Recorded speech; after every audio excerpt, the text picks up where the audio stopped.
ఇంకొకటి పోతరాజు పైకి దేవుడు వచ్చేటప్పుడు డోలు కొట్టుకుంటే చెవులే చెప్తుంటారు.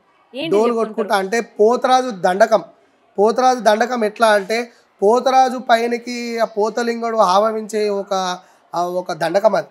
ఆ ఓరోరి పోతలింగ కొనెట్ల స్నానమాడి పసుపు బండారితో కాశ మీద కాశ కట్టి 12 ఏళ్ళ కాశ కట్టి నీ తమ్ముడు పోతలింగడు ఒక చేయిల బంగారి కోల ఎడమ చేయిల ఎండి కోల నీ తమ్ముడు పోతలింగడు గావు బట్టి గాతరిచంగా అరే అనగానే ఆయనకి పెయి మీదకి గాలి రూపంలో ఆవహించడం, పూనకం వచ్చేయడం. ఆ పూనకం వచ్చిన తర్వాత ముంగటున్న మనిషి ఆయన ముందుగా ప్రిపేర్ అవుతాడు. గుమ్మడికాయ గావియాలా, ఆనమకాయ గావియాలా, యాటకు గావియాలా అనేది ఆయన రెడీ అవుతాడు. ఆ గావు అనేది ఆయన ముందు రెడీ అయినాక ఆ గావు అనేది ఆ పూనకం వచ్చిన తర్వాత ఏదైతే గావు ఇస్తాడో ఆ గావుకి ఆయన శాంతింపు అవుతాడు. ఆ శాంతింపు అయిన తర్వాత ఇక గావు ఇవ్వకపోతే చేతులు కొరుక్కోవడం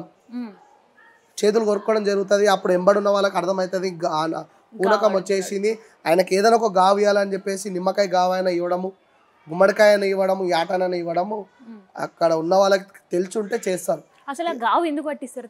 గావు పట్టియడం వల్ల ఆ ఉగ్రంలో అమ్మవారికి ఇష్టమైన పోతరాజు ఆయన గావు పట్టి రక్తం చిందిస్తుంటే, రక్తంని గుమ్మడికాయని చిమ్మగొడుతుంటే అమ్మవారి దగ్గర పాదాల దగ్గరకు వచ్చి పడుతుంటే అమ్మవారి శాంతింపు అయిపోతుంది అనమాట.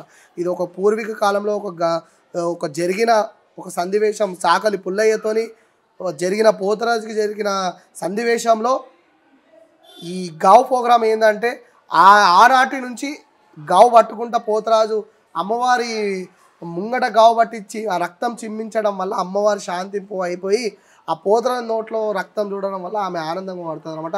పోతరాజు గిట్ట ఇక్కడ శాంతింపు అవుతాడు.